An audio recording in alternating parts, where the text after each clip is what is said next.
Welcome to TVBS Meeting Room, where we tackle global issues with a view from Taiwan. I'm your host, Wen-Chi Yu. Cross-Strait relations is fundamental to the stability and prosperity in the Indo-Pacific region. It's also one of the hardest relationships to manage. Today, we're pleased to have Daniel Russel and Chien-min Chao, who have been intimately involved in U.S.-Taiwan-China relations for decades. Daniel Russel is currently a vice president at the Asia Society Policy Institute. Formerly, Danny was responsible for Asia-Pacific policy in the Obama White House and at the U.S. State Department. Chien-min Chao is currently a dean at the Chinese Culture University. He's a former deputy minister of Mainland Affairs Council in President Ma Ying-jeou's administration. Welcome, Danny and Dean Chao. Thanks, Wen-Chi, and hi to all your viewers. You've been involved in U.S.-Taiwan-China affairs for decades. And this trilateral relationship has changed significantly since you were last in the government. What do you think is driving those changes? I'd like Dean Chao to maybe focus on factors in Taiwan and Danny to focus on factors in the United States. Of course, feel free to comment on China and Xi Jinping's leadership as well. Thanks, Wen-Chi. Well, look, I think that when it comes to the connection between U.S.-China relations, which are clearly deteriorating, and cross-strait relations, that there's a visible correlation between the two tracks. And the dramatic downturn in U.S.-China relations and the advent of kind of adversarial strategic rivalry, I think, is really a function of fundamental mismatch between Xi Jinping's vision for China in the world and the values and the system that the United States and other Western countries have built and that Taiwan embraces. So the U.S.-China strategic rivalry is clearly a negative factor in cross-strait relations for no other reason than it sort of removes an important reason for Beijing to show restraint, and it casts the U.S. actions towards Taiwan as part of an attack against Beijing's core interests in the eyes of the mainland. When you add these things up, it puts us in a very difficult position. And Dean Chao? Well, there is also a rivalry in this part of the world. And the contestation between mainland China and Taiwan is not very symmetrical. It's a symmetrical relationship. And there are two realities, seems to me. On the one hand, you see China is much larger than Taiwan. And China has been resorting to not a very friendly policies regarding Taiwan. We have been under constant suppression, intimidation, and threats, to almost every respect of our life. So there is certainly many people who are very angry towards the other side. So politicians, also, public opinions, people have been divided as accordingly. One group of people, politicians, and one party is very keen on grasping this very tender relationship and trying to stoke the tensions between the two sides in order to reap political benefits. Can you be specific about the political party you were? The ruling party, the DPP. But on the other hand, there's also people who are also very angry towards mainland China, but they are also very fearful about possible attack.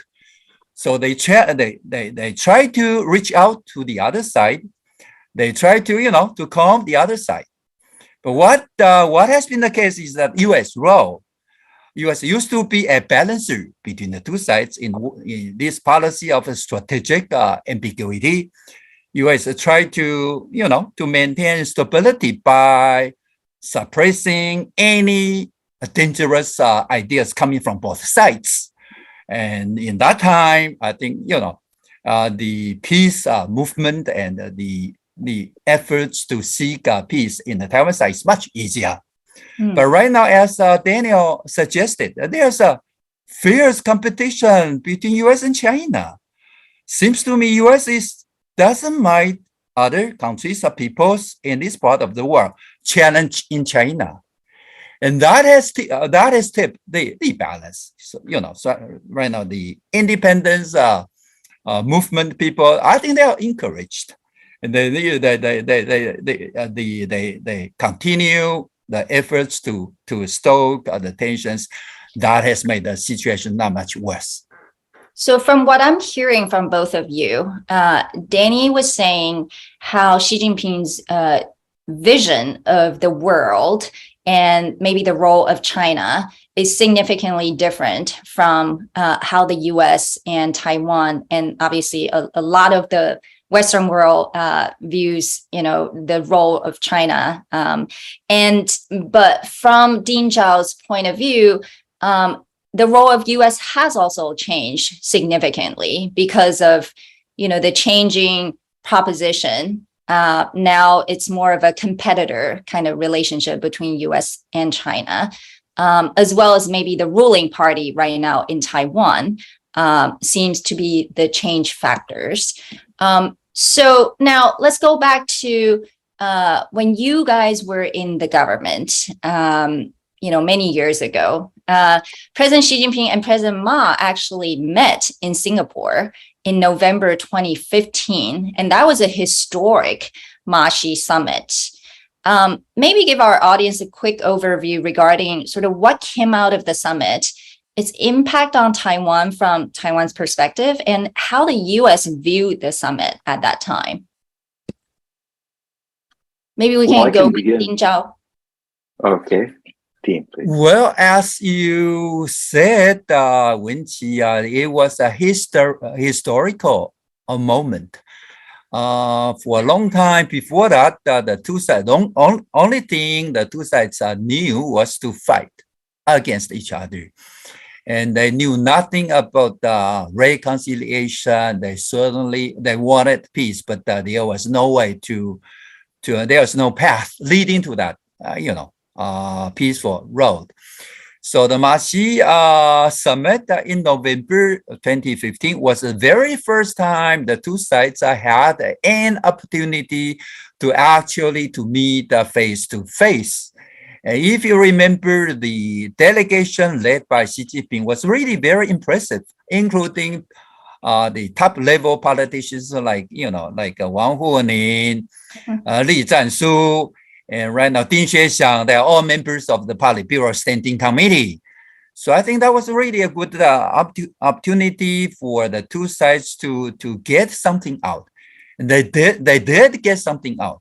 Also, they agreed to set up a telephone hotline.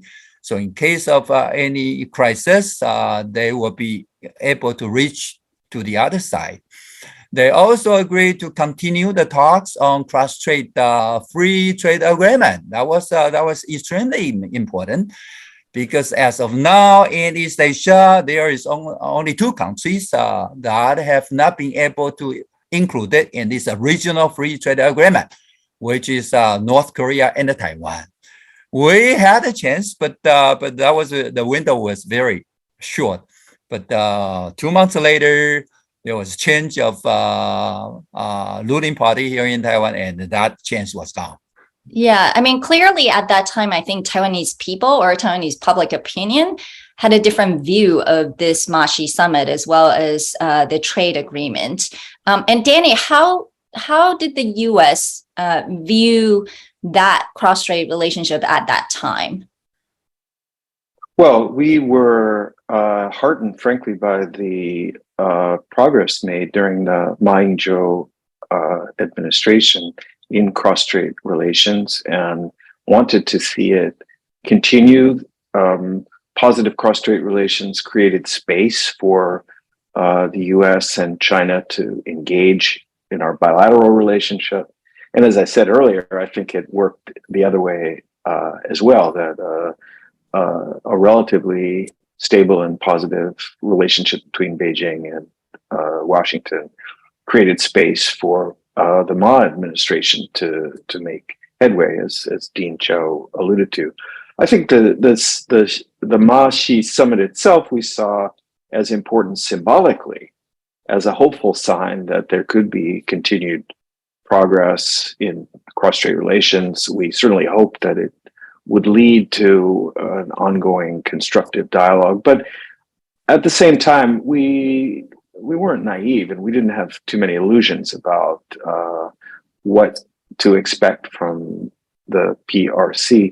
You know, it came in the run-up, as Dean Chao said, to the presidential election in Taiwan. So we understood that Beijing might be trying to put its thumb on the scale, so to speak, in the elections.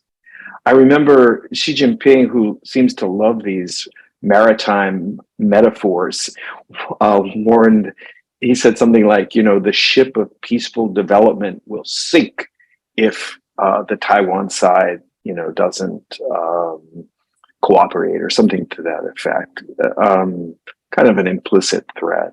I remember he also made some sort of appeal to ethnicity, you know, as if all Chinese people all over the world somehow belonged to Beijing. He made sort of nationalistic appeals that I don't think resonated really on Taiwan. I remember also President Ma's made important points about rejecting Beijing's attempt to isolate Taiwan diplomatically, rejecting military pressure, economic exclusion, and calling for patience, which certainly is still badly needed. But once you remember, you know, the world doesn't stand still. This is a different era now, and the status quo isn't frozen in time. It's a constant balancing act. I think my question for Danny in particular was the U.S. aware of sort of the discrepancy between how Taiwanese people at that time, the public opinion, felt about, you know, Taiwan cozying up to mainland China, vis-a-vis sort of, you know, the government's intention, which is obviously good, but somehow it didn't really get the kind of public support, right? Was the U.S. aware of that, and was the U.S. worried about that development? Because fast forward, we'll talk about it, you know, next is, I mean, the Chinese public opinion has veered so off from even just 10 years ago or 15 years ago in terms of its view, its relationship with China right now. Yeah, we were certainly aware, and you'd have to be blind not to have seen the Sunflower Movement and the domestic opposition to the Cross-Strait Agreement on Services. So yeah, that was not a secret. On the other hand, and I should say that's one of the strengths and wonderful attributes of democratic systems, which is that it's all out there. Mm-hmm. People tell you what they think. Obviously, there was no inclination in the United States government to, in some fashion, intervene in the politics of Taiwan or the workings of the government in its policies with respect to domestic public opinion.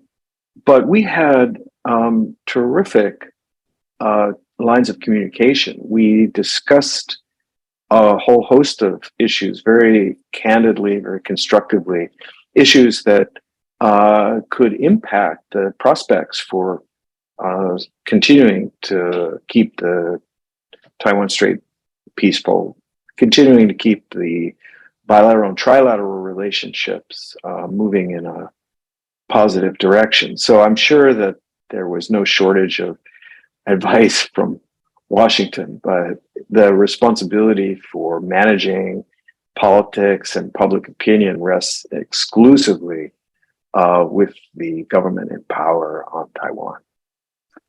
Well, fast forward to today, U.S. and Taiwan recently both had their midterm elections. Want to talk about elections because I think in the past, a lot of people could separate sort of foreign relations or cross-strait relationship more independently from domestic politics. But increasingly, it's really tight, even in the U.S. We see sort of China as a factor in all the elections, even local ones. So while the midterms were domestically focused, the outcomes are really certain to have some impact on U.S.-Taiwan-China relations because of their implications on 2024 presidential elections. So what are your views from midterms to 2024, and how will the presidential campaign platform look like over the next year or so?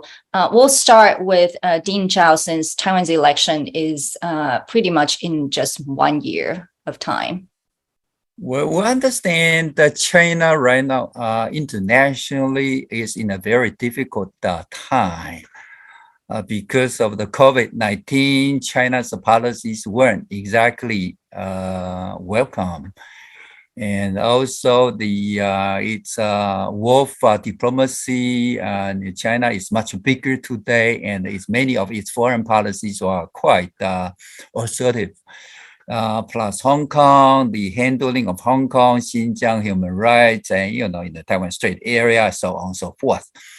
So it's not surprised to see China's international standing support rate has been on the decline throughout the Western democratic world. That said, you understand there is also the feeling in Taiwan has been, towards China. There is a part of Taiwanese, quite a few Taiwanese. They have been quite disappointed or angry by China for a long time. So right now, I think what's happening is that whenever there's an election in all those democracies in the Western world, Taiwan included, South Korea, Japan, Germany, Great Britain, not to mention the United States, there's a China bash in. And the China bash in is the most severe here in Taiwan. But the problem is that the thing is that when everyone else is doing this, that has, sort of justified the Taiwanese who some politicians have been doing this for decades. They find, support, international support. That's very important for them. So take the president. I don't think she's doing a good job as a president. She has suffered two great losses, both local elections this year just happened 4 years ago. If it was not because of Hong Kong umbrella revolution and the way she exploited the tensions between Taiwan and China, she wouldn't have won the election in 2 years ago. So it's not a surprise. Another great defeat has been inflicted. But the problem is that what's left to the ruling party seems to me the only viable option is to again stoke the fear factor among the Taiwanese. That was the case too.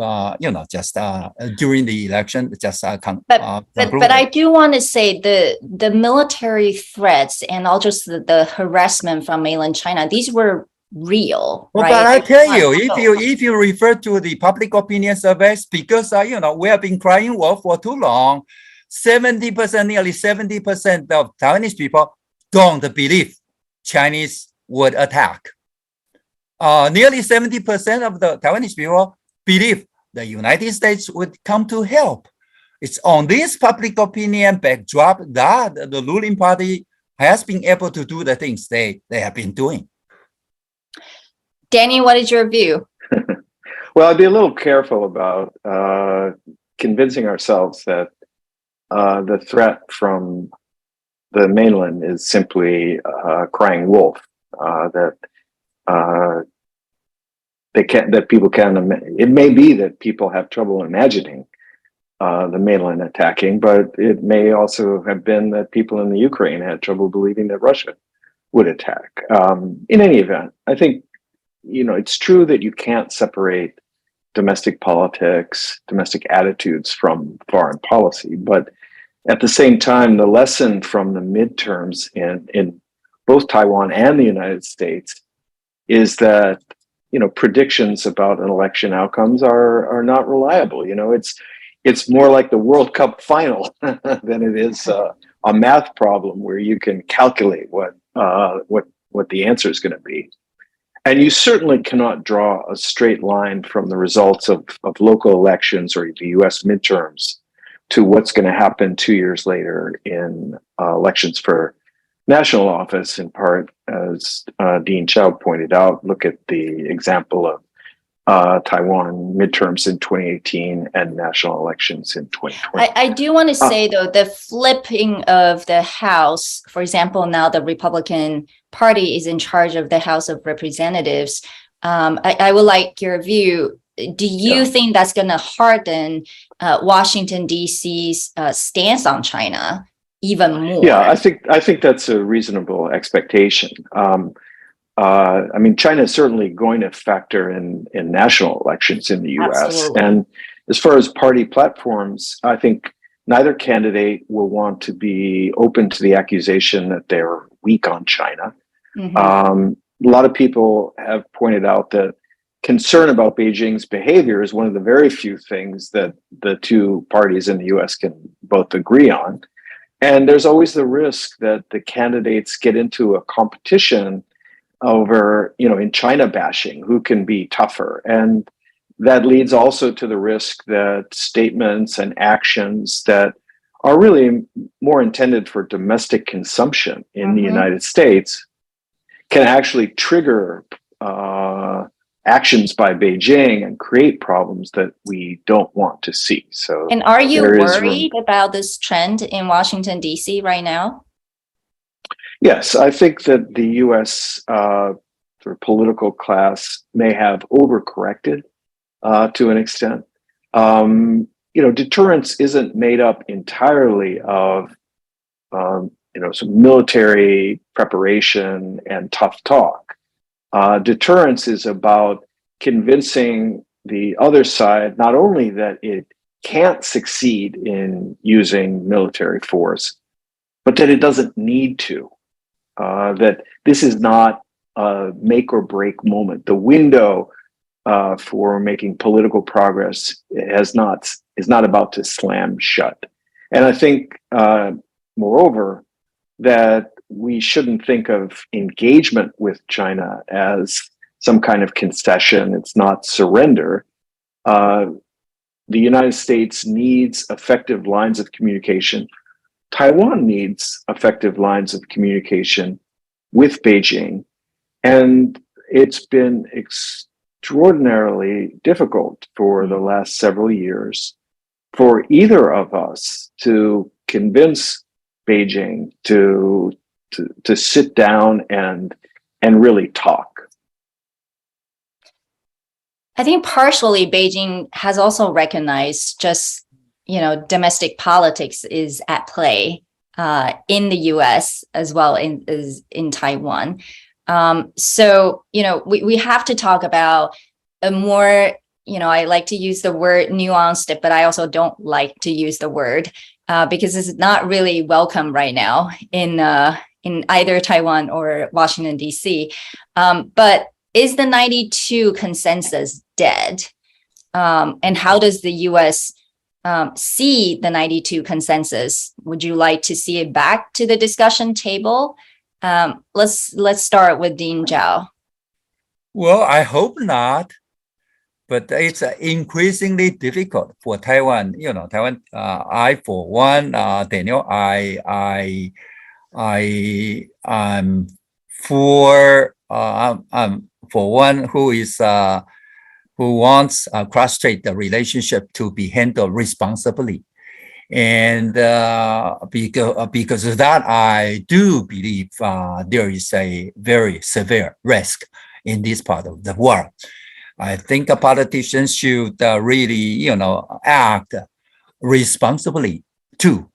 But unfortunately, because of it's a democracy, seeking votes is the utmost important thing. But to answer your question, I hope 92 consensus is still there, because Beijing hasn't abandoned it. That's a good news, because if they also abandon the 92 consensus, we will be much bigger trouble today. But it's not really very difficult, very easy to suggest, not even to say we want peace with mainland China is becoming increasingly difficult. Exactly because if you want peace, if you want to go to the other side to argue with them, and to take our course to the other side, and hats surrendering to Taiwan, selling out Taiwan, and befriending China, all sorts of labels would come along. So I think the United States has a role to play. I think Taiwanese, especially, the ruling party, they don't listen to anyone. They don't listen to us. They want votes. I think somebody needs to tell them they need to reach out to the other side. There's a problem. The People's Liberation Army is coming. And there is a huge problem here, and they need to address the problem. But it seems to me, we here as a scholar, we keep reminding the government that there's an issue here. You need to talk to the other side, but they wouldn't listen. I wonder if the KMT actually has any space to run on that platform next year. In particular, I think, a lot of people in Washington, D.C. are wondering, does the KMT have any chance of winning in 2024, just given where the public opinion really is? Danny, your view is, what about 92 consensus from Washington, D.C.'s view? Well, my view certainly was and is that the 92 consensus is a kind of political fig leaf. I bet there's not more than about 1,000 people in all of Taiwan who really could explain to you what the 92 consensus precisely is, and there's probably not a dozen people in Washington that could do that. But it's a formula. It's a formula, political formula, that made it possible for for Taiwan and for the mainland to basically shelve an irreconcilable difference and to move on to more practical and constructive forms of engagement. So from my point of view, number one, I have recognized that neither the DPP nor the KMT is talking about the 92 consensus right now, or willing to embrace it. But secondly, more importantly, that any mechanism that can allow Taipei and Beijing to essentially shelve the underlying political dispute, the unresolved issue, and permit practical and peaceful cooperation. Any formula that can get the two sides there is welcome to the United States. But the problem is that Daniel, there's none. I understand that the 92 consensus is not exactly ideal, but as you said, as long as it works, doesn't matter what it stands for. The problem is that there are people here for political purpose. They have put the 92 consensus to the death row. There's, it's very hard to bring the life out of it any longer. But what's the alternative? There's no. I think it's fine. I agree. The ruling party should get their own consensus, whatever it is. They need to reach out to the other side, whatever the formula it is. They need to work on that. But the problem is that they keep poisoning the 92 consensus. The only viable option that has been killed. But in the meantime, they have nothing to offer. That's the problem. So I think we're nearing the end. I have to ask, so what is next for a cross-strait relationship? And the role of the United States clearly matters. So what should the role of the United States? Danny, your advice. Sure. Well, very quickly, I mean, my expectation, frankly, is that cross-strait relations are going to remain tense, with China ratcheting up pressure and using actions by the Taiwan side and by the US as sort of a pretext to claim that it's just responding. But the leadership in Beijing might be inclined to exercise some restraint until it can see the results of the Taiwan election in early 2024, especially in light of the KMT's strong showing in the midterms. And let's hope they want to be patient. I think the key question really is how well Taiwan can use that time to build up more resilience, to build up deterrence. As far as the US, look, the role of the US continues to be to help to reduce the risk of conflict and reduce the coercion, the pressure on Taiwan, while also protecting the democratic system and helping to protect the rights, the liberties, the society, the economy that the people on Taiwan have built up over the decades. Now, Dean, what is your expectation of the role of the United States? Well, given the huge gap of power between the two sides, mainland China is much larger. I don't think it's a good idea to simply increase Taiwan's defense capability, that is very important. But I think right now it seems to me we are putting too much emphasis on that. It seems to me that's the only option. We need to take the other factors into consideration. I think certainly right, Beijing has been unreasonable. I think Beijing needs to act more responsibly. We need to keep Beijing, reminding Beijing they need to do better than that. But in the meantime, I think we should also address the issue. This is an interactive relationship between the two sides. I think why we have to ask why Beijing is so angry. Is there any reason that we may be able to do to calm them down so that they'll be willing to talk peacefully and reasonably? What I'm saying is that to me, the United States, I think we are grateful that the US is helping us to keep China on check. But in the meantime, I think the US should also remind our ruling party they have a role to play, and which is very important. And this is why Beijing is so angry. And that US, I think they often forget. They think about democracy, human rights, and Taiwan DPP is a democratic party, and so on and so forth. And I think they tend to forget the party is provoking mainland China constantly. If that's the case, how can we have a peaceful status quo in this part of the world? So I think we all agree that some kind of engagement and communications are still necessary. And clearly, the US has a big role to play.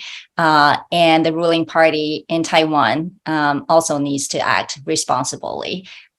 So thank you, Danny and Dean Chao, for speaking to TVBS Meeting Room today. With China's new leadership, the lifting of its COVID-0 policy and the likelihood of reopening to the world very soon, and with Taiwan's upcoming presidential election in just 13 months, as well as a new U.S. Congress with the Republican Party in control of the House of Representatives, and a presidential election in 2024, I think the next 12 months is going to be full of interesting developments, to say the least. Today's episode marks our last in the year of 2022. Thank you for watching. We look forward to bringing you the most credible guests and timely conversations in the year of 2023. See you in the new year, and take care. Thank you. Thanks, Bye. Francie.